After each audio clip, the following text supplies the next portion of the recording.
Twitter blocked Trump campaign account from tweeting over COVID-19 misinformation. Facebook and Twitter penalized Trump for posts containing coronavirus misinformation. Facebook removes Trump post citing false COVID-19 info. Facebook deletes a Trump post for the first time, citing coronavirus misinformation. Hello everybody and welcome to another video. Today we are going to focus on another scandal that Donald Trump caused, because what else is new? So what exactly did Trump even say that sparked so much outrage on Twitter and Facebook about the coronavirus? Well, let's have a look at what CNN says. Allegedly, Trump said that children are almost immune from the coronavirus. And he explained as follows at the briefing on Wednesday evening: when I say that, I'm talking about from getting very sick. If you look at children, I mean, they're able to throw it off very easily.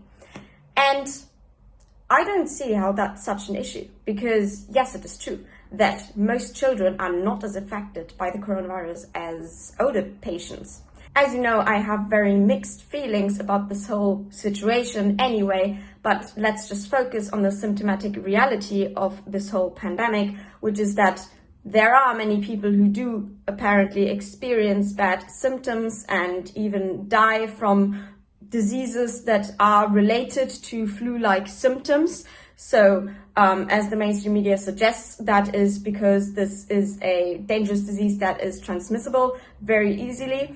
But whatever it is, the reality is that most children don't experience those symptoms to a very dangerous extent, and they tend to recover very quickly if they do experience the symptoms, whether that is the coronavirus or just a regular flu, because the coronavirus tests actually cannot differentiate between a normal flu and the coronavirus, whatever that may be. A positive test result shows you might have antibodies from an infection with the virus that causes COVID-19. However, there is a chance a positive result means that you have antibodies from an infection with a virus from the same family of viruses, called coronaviruses, such as the one that causes the common cold. So what Donald Trump said once again is that they are almost immune to the severe effects of the virus. And I would say that is an appropriate statement. That is a factual reality. What CNN says is that this is still false. While children are far less likely on the whole to get seriously ill or die from coronavirus than adults, they are not immune from the possibility. Some children do indeed get seriously ill or die, and children also transmit the virus to others. Okay, so let's run with that information, but I don't see how Donald Trump's statement was wrong in that context, because what he said was that children are almost immune to the symptoms and to experiencing the coronavirus in a way that is very detrimental to their health and will potentially even kill them. You could say the same thing about the regular flu. Yes, of course, there are children who die from the regular flu, especially children who already have a history of bad health, of a bad immune system. Maybe they have even a history of respiratory diseases. And that does not mean that children generally do not die from a regular flu, and the same applies to the coronavirus. So to blow his statement so much out of proportion just shows that the media wants to target Trump specifically. And not just the media, of course, in this case, it's social media. And we must ask ourselves, why should social media, Twitter and Facebook, be in charge of deciding who is a credible source of information when it comes to medical and scientific topics like this one?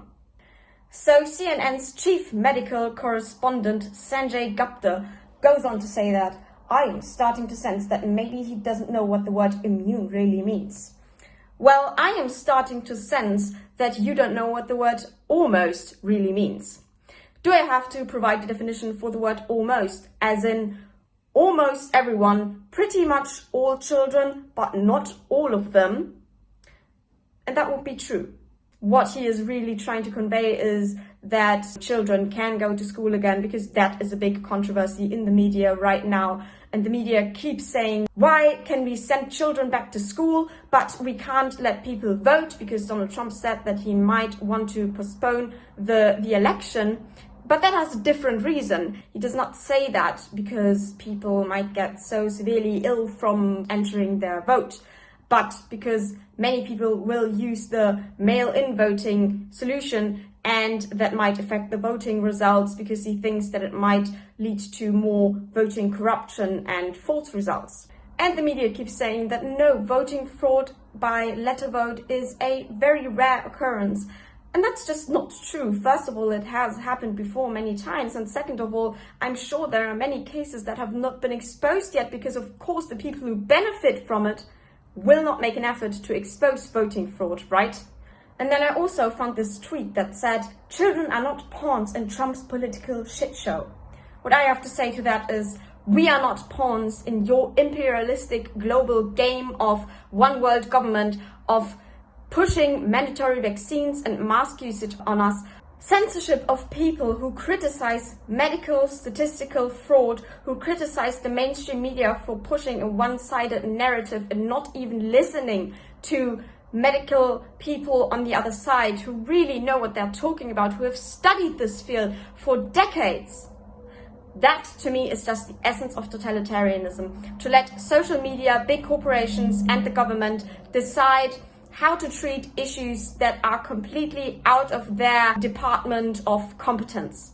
Eventually, the Trump team had to take down the video footage of Donald Trump saying in a Fox interview that children were almost immune to the coronavirus from Twitter and Facebook, which I think is just ridiculous. And honestly, it is an attack on free speech, but of course, this is just targeted at Donald Trump specifically because Orange Man bad. Because if we compare this to the many things, the many atrocious and disgusting things that people from the Democratic Party, for example, have said, like take Joe Biden, who said that poor children are just as talented and intelligent as white children. Interesting implications there, sir. Poor kids are just as bright and just as talented as white kids. You cannot go to a 7-Eleven or a Dunkin' Donuts unless you have a slight Indian accent. You got the first sort of mainstream African American who is articulate and bright. We hold these truths to be self-evident. All men and women created by you know the thing. The pandemic is that the president has no intercourse whatsoever with the rest of the world on dealing with these things. We led, like Barack Obama led in the in the pandemic that occurred. And by the way, you know, I sit on the stand and it get hot. I got hairy legs that turn blonde in the sun. And the kids used to come up and reach in the pool and rub my leg down so it was straight, and then watch the hair come back up again. They'd look at it. So I learned about roaches. I learned about kids jumping on my lap. And I've loved kids jumping on my lap. Get your work straight, Jack. Look, here's the deal. I'm not voting for you. Well, I knew you weren't, man. You think I thought you'd stand up and vote for me? You're too old to vote for me. So apparently this is the age range that appeals to Joe Biden a lot more.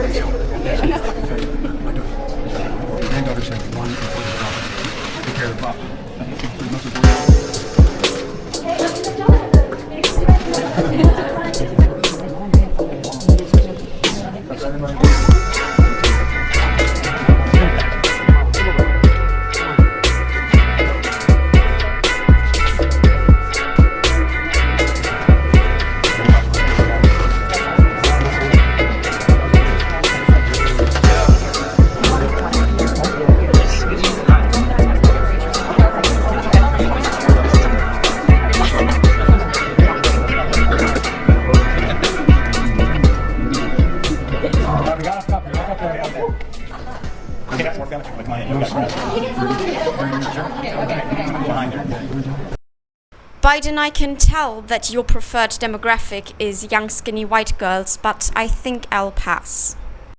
But we are going to end this on a more positive note, so I'm going to show you this article that is also very new. Trump donates millions to help human trafficking victims. President Donald Trump showed once again how much he cares about the American people. Yesterday, the Trump administration announced that they would be giving more than 35 million of Justice Department funds to organizations that help victims of human trafficking, according to AP News. Why doesn't the media report on that? I don't know. Well, I do know, but you can figure that out yourself. I think it is pretty clear at this point why they would only show the things that they can take out of context and show and portray in a way that supports their narrative. Thank you so much once again for watching, and if you want to support me any further, you can do so with a one-time donation on PayPal or by subscribing to my Patreon. Links for which will be in the description as always, and I also put it on screen right here somewhere. You can also follow me on Twitter and Instagram and Telegram. I mostly post in the German language on Telegram, and I will also do more live streams in both the English and German language in the future. Thank you so much once again, and see you in the next one. Ladies and gentlemen, this is your captain speaking. If you look to the right side of your aircraft, you will notice Flight 198 challenging us to a race. I've turned the fasten seatbelt sign back on because shit is about to get real.